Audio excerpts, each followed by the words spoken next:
এই অঙ্কটা ন্যাশনাল ইউনিভার্সিটিতে মেজরে 2013 সাল আসছে। ঢাকা ইউনিভার্সিটির আন্ডারে যে কলেজগুলি আছে ওখানে 2017 সালে আসছে এই অঙ্কটা। আপনারা জানেন dx of sin inverse x equal to 1 by root over 1 minus x square, এটা তো জানেন। এটাই আমরা মূলত প্রমাণ করব, এই ফর্মুলাটাই প্রমাণ করব। মূল নিয়মের সাহায্যে আমি sin inverse x এর ডেরিভেটিভ তথা এটাই আমরা এখন বের করব। এটা নিঃসন্দেহে একটা x এর ফাংশন। ধরে নিলাম f of x equal to sin inverse x। x এর পরিবর্তে x plus h বসান, তাহলে পাবেন sin inverse x plus h।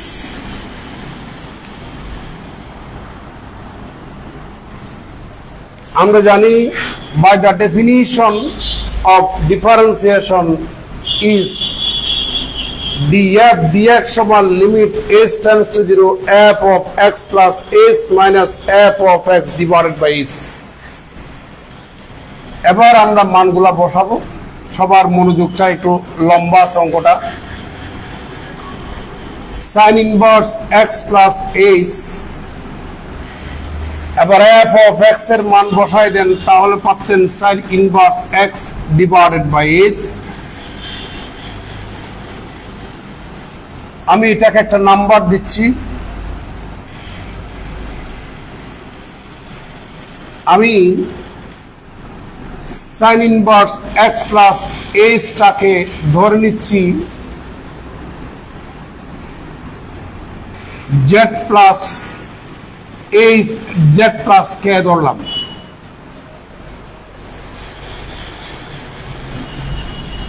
এই পাশে লাগলে দেখা যায়।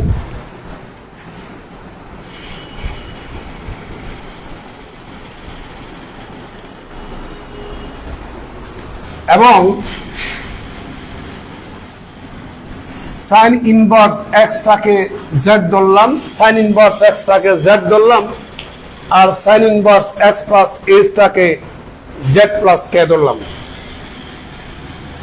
তাহলে পাচ্ছি এখানে x plus h সমান হচ্ছে sin of z plus k, আর এখানে x সমান হচ্ছে sin z। তাহলে এখান থেকে ওটা বিয়োগ করেন, তাহলে h এর মান পাবেন এখানে। এখান থেকে এটা বিয়োগ করেন h, তাহলে এখান থেকে এটা বিয়োগ হবে। এখানে পাচ্ছি sin of z plus k minus sin z। এই মানগুলি আমরা এখানে বসাবো। ইকুয়াল টু লিমিট, এটা সমান হচ্ছে z plus k, আর এটা সমান হচ্ছে z divided by h।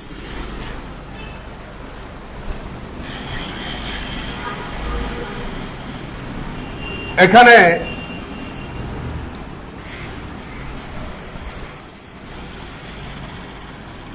h tends to 0 হলে নিঃসন্দেহে k tends to 0 হবে। কেন?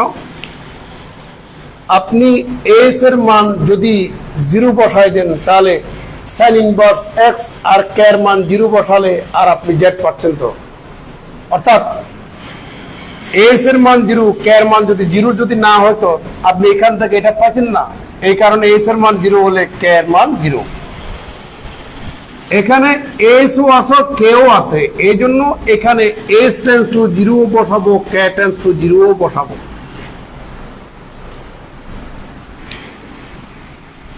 বুঝতে পারছেন? Equal to limit h tends to 0, k tends to 0, z cancel, তাহলে এখানে থাকবে k divided by h।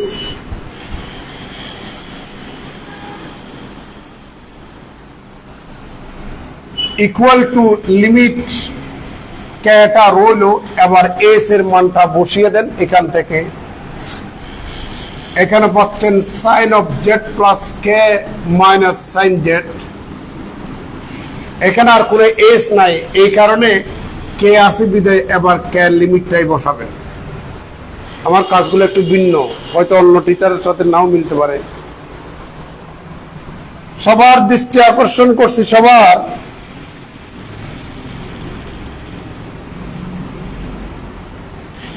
Sign A plus B equal to sine A cos B plus cos A sine B. আপনারা জানেন তো? জানেন? হ্যাঁ,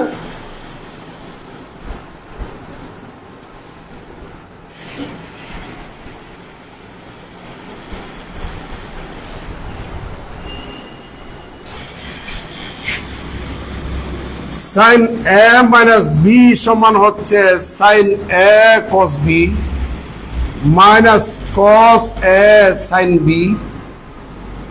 এবার আমি এখান থেকে এটা বিয়োগ করব, sine A plus B minus sine A minus B equal to, এখান থেকে এটা বিয়োগ করলে এটার এটা চলে যাবে, এটার এটা থাকবে 2 cos a sin b। আমি a প্লাস বি সমান সি ধরে নেব, a মাইনাস বি সমান ডি ধরে নেব। দুটা যোগ করলে পাবো twice a equal to C plus D. সুতরাং a equal to C plus D by 2। এখান থেকে এটা বিয়োগ করুন, টুয়াইস বি সমান পাবেন সি মাইনাস ডি। সুতরাং বি সমান পাবেন C minus D by 2।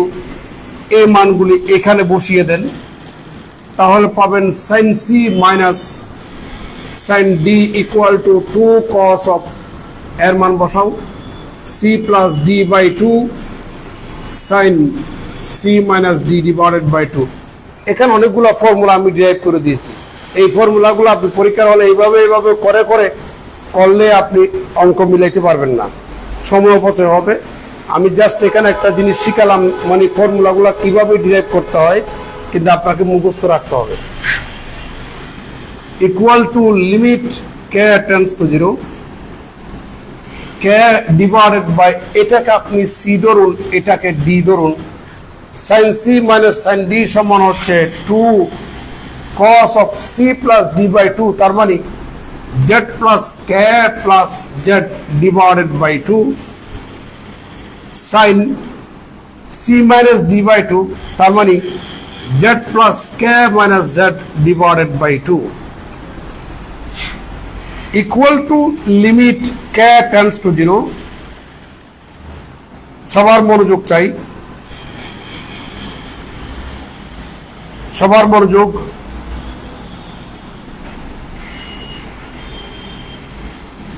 One divided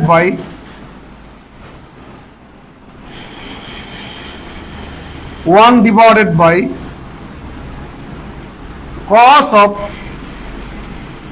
এটাকে লিখা যায় Z plus K divided by 2 লিখা যায়। এদিকে তাকাবেন, আপনার কি ঘুম পাচ্ছে?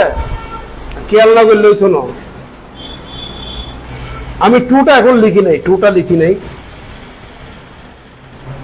1 বাই, এটা তো নিচের সংখ্যা, এই জন্য নিচে দিলাম, উপরে একটা 1 দিলাম। কেও লিখি নাই, এটাও লিখি নাই, এটাও লিখে পরে আসতেছে 2 জেড ডিভাইডেড বাই 2 মানে জেড না, প্লাস কে বাই 2 আর কি। আবার তুমি লসাগু নাও, এটা পাবা। এবার কে, এই 2টা নিচের সংখ্যা, তাহলে কে বাই 2 লিখা যায়, উপরে কে ডিভাইডেড বাই 2 লিখা যায়, ডিভাইডেড বাই, তাহলে এখানে পাচ্ছি সাইন জেড জেড ক্যান্সেল, এখানে পাবেন আপনি কে ডিভাইডেড বাই কত 2। কারো কোনো আপত্তি আছে?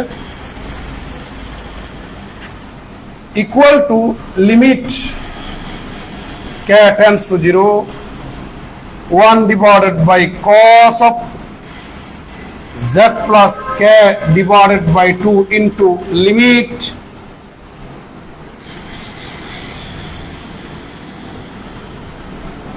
কে by 2 divided by sine k divided by 2, এখানে k বাই 2 টেন্ডস টু 0। সবার মনোযোগ চাই। k ইকুয়াল টু যদি 0 হয়, উপপক্ষে 2 দিয়ে ভাগ দেন না, তাহলে k বাই 2 ইকুয়াল টু কত? 0। তাহলে k টেন্ডস টু যদি 0 হয়, তাহলে k বাই 2 টেন্ডস টু 0 একই কথা, k বাই 2 ইকুয়াল দেন, সমস্যা নেই। তাহলে এই লিমিটটা একবার এর সাথে আসবে, এই লিমিটটা একবার এর সাথে আসবে। এখানে k বাই 2 আছে, k বাই 2 আছে, k বাই 2 আছে, এই জন্য k টেন্ডস টু 0 কে k by 2 tends to 0, k by 2 tends to 0 দিয়েছি, কোনো আপত্তি তো নাই। আপনারা সবাই জানেন এরকম একটা ফর্মুলা, সবাই জানেন, সেটি হচ্ছে limit theta tends to 0, theta divided by sine theta equal to কত? 1। এই ফর্মুলা ইন্টারমিডিয়েটে পড়ছিলেন, তাই না? কথা বলেন না কেন? পড়ছিলেন? এই ফর্মুলাটা ইন্টারমিডিয়েটে পড়ছিলেন, আর আমি লিমিট পড়ানোর সময় তো এই ফর্মুলা প্রমাণ করে দিয়েছিলাম। অনিন্দ একাকার চ্যাপ্টারটা পড়ানোর সময় কিন্তু এই ফর্মুলাটা প্রমাণ করে দিয়েছিলাম। আমরা এখন এই ফর্মুলাটা অ্যাপ্লাই করব। তার আগে এই যে আপনি k বাই 2 টেন্ডস টু 0 এখানে বসাতে পারবেন কিনা? পারবেন, কারণ এটা এখানে বসালে 0 বাই 0 আকার আসছে না, তো ইনফিনিটি বাই ইনফিনিটি আকার আসতেছে না, অর্থাৎ এই আকারগুলি আসতেছে না, infinity by infinity, infinity minus infinity, এই আকারগুলো আসতেছে না। এই জন্য আপনি k বাই 2 টেন্ডস টু 0 মান এখানে বসাই দেন, তাহলে 1 divided by cos of z plus কত বলেন? 0। এই যে k বাই 2 এর মান 0 বসাই দেন, আর মনে মনে k বাই 2 টাকে থিটা মনে করেন, তাহলে limit theta tends to 0, theta by sine theta equal to কত? 1 বসালাম ইকুয়াল টু, তাহলে ফাইনালি এখানে পাচ্ছেন কত? cos z। আচ্ছা, এখানে cos z কে আমরা root over cos square z লিখতে পারি না? কথা বলেন না কেন? আর এটাকে আমরা root over 1 minus sine square z লিখতে পারি না? cos স্কয়ার সমান 1 মাইনাস সাইন স্কয়ার। আচ্ছা বলেন তো দেখি, এখানে সাইন z সমান কত? সাইন z সমান কত? কথা বলেন না, সাইন z সমান কত? নিচে লিখলে দেখা যায়? হ্যাঁ, দেখা যাচ্ছে। সাইন z সমান কত? সাইন z সমান যদি x হয়ে থাকে, তাহলে সাইন স্কয়ার z সমান কি হবে? x square. তাহলে সুতরাং d x of f, f বলতে আমার এখানে সাইন ইনভার্স x, তাহলে সাইন ইনভার্স x এর differentiation 1 divide by root over 1 minus x square. এটা আমরা প্রমাণ করলাম। এটা ইম্পর্টেন্ট একটা প্রমাণ, পরীক্ষা আসছে, আপনাদেরও আসতে পারে, ধরে নেবেন।